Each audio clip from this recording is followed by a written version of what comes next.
Hello, friends. Once again, Dr. Men here, Men's Advocate Program, Men's Advocate TV, Men's Advocate Channel.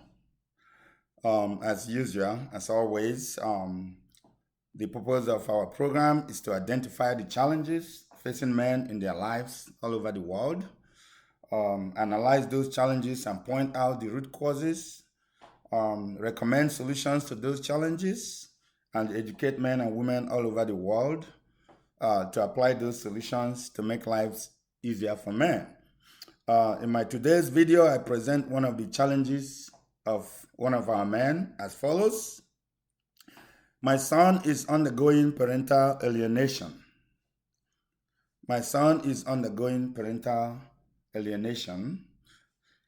My son is undergoing parental alienation and is badly hurting me. My son and his wife could not continue with their marriage and they got a divorce. Instead of the ex-wife to move on with her life, she brainwashed and manipulated their children so she could take them away from my son. Her goal was for my son to lose his children and suffer for divorcing her. She succeeded in alienating my son from his children. His children no longer call him, return his calls, visit him, or relate with him. This woman's behavior is hurting my son and is so bad. All my son's efforts to regain relationship with his children, the woman has rebuffed. This woman does not know that she's actually hurting her children more rather than my son.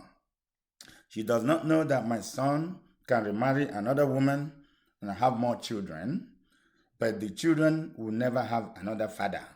Even a stepfather can never be their father. If you were in my shoes as a mother, what would you do to help your son regain relationship with his children that he loves?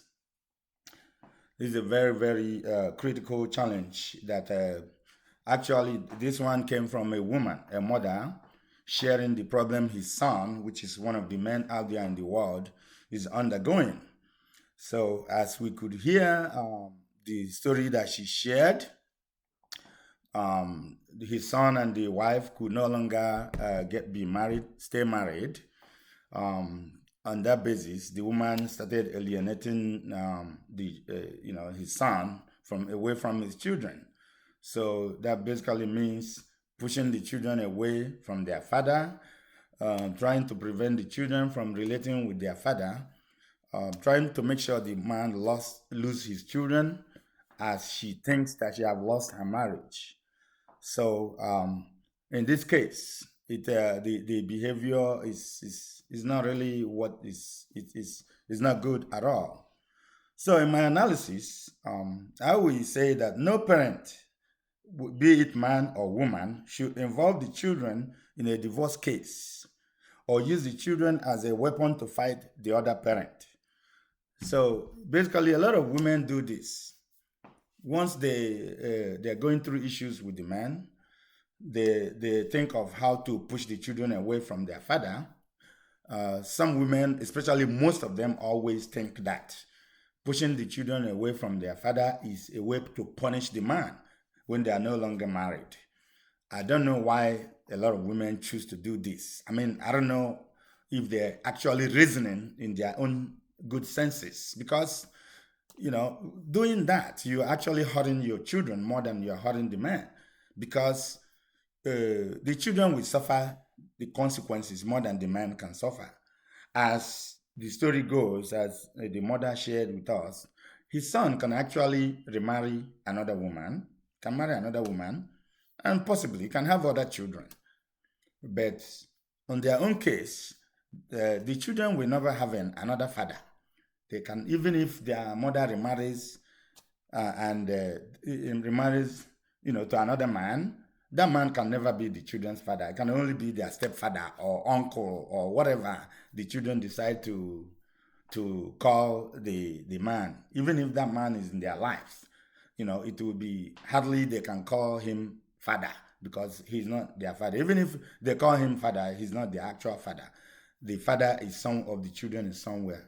And, this is a clarion call to our women. Some of them that does this, not all the women. There are good women out there that doesn't involve their children in the marital issues, especially when divorce is involved. They don't use the children to punish the man or to hurt the man, or think that that is their own weapon to retaliate because either the man divorced them or the man agreed for them to divorce, or the man caused the problem of they're having. That is, children have nothing to do with that. So if you are a woman that thinks in that direction, if you're still married and you have problem in your marriage in the future, never you think of doing that. The reason is this: you are not actually hurting the man, you are hurting your own children, because there are so many stories out there that eventually at a point in their lives these children will need their father. It doesn't matter how strong you think you are a mother, you can be able to raise them. Especially some of these women that do it mostly in the Western world, because the children have the ability to do whatever they can do, especially go to school without their father being in their lives. They can get financial aids, they can get scholarships, they can get student loans, whether their father is in their lives or their father is not in their lives. They can go to school, they can graduate, they can get jobs. They feel that they don't need their father, but at times, there will be a point in their life they will still need their father. For example, we have had stories where, in some cases, especially the girls, or even the boys too, when the girl when a man want to come ask her hand in marriage, even if the boy did not ask, the parents of the boy will ask, "Where is your father? We want to see your father." Especially the father of the boy that want to marry the daughter, they say, "I don't want to talk to your mother. I want to talk to your father. Your mother can talk to my wife, but I want to talk to your father." Most questions they do ask is your father alive or is he not alive? Once you tell the man, or the proposed father-in-law, that your father is alive, a sensible father-in-law or intending father-in-law will ask you, "Go and bring your father. I want to see your father." At that point, the girl in question will have a problem, because she have not allowed the father to be in her life. She have not been in relationship with the father.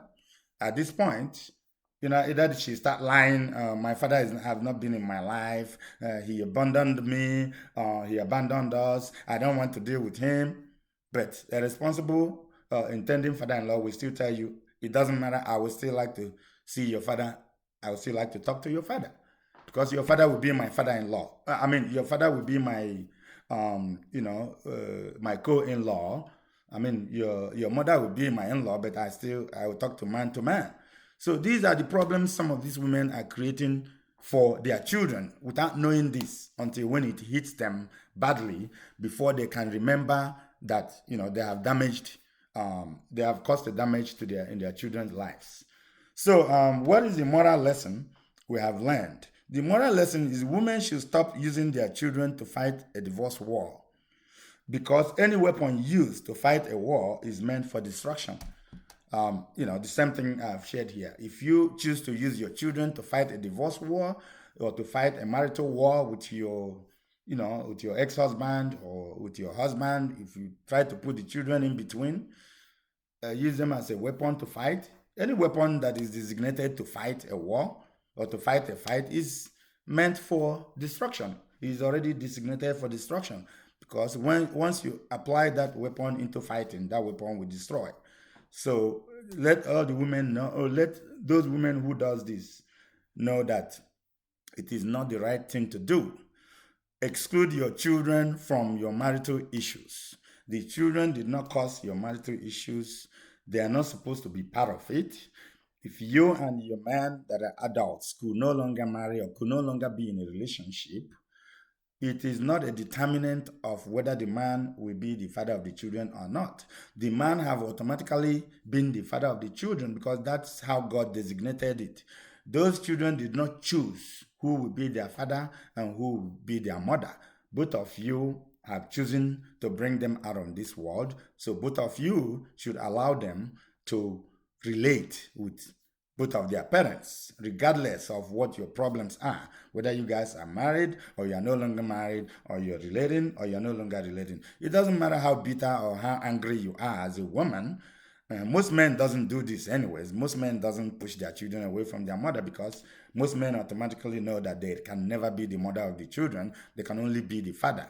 But some of these women who does this refrain from doing such, because you are hurting your own children more than you think you are hurting the man. And from here today, this is the end of my today's video. Um, Subscribe to my channel, share my videos, like it, share it widely, so that men and women out there can learn lessons and apply those lessons to their own similar situations. I will see you in my next video. Thanks for watching. Dr. Man here.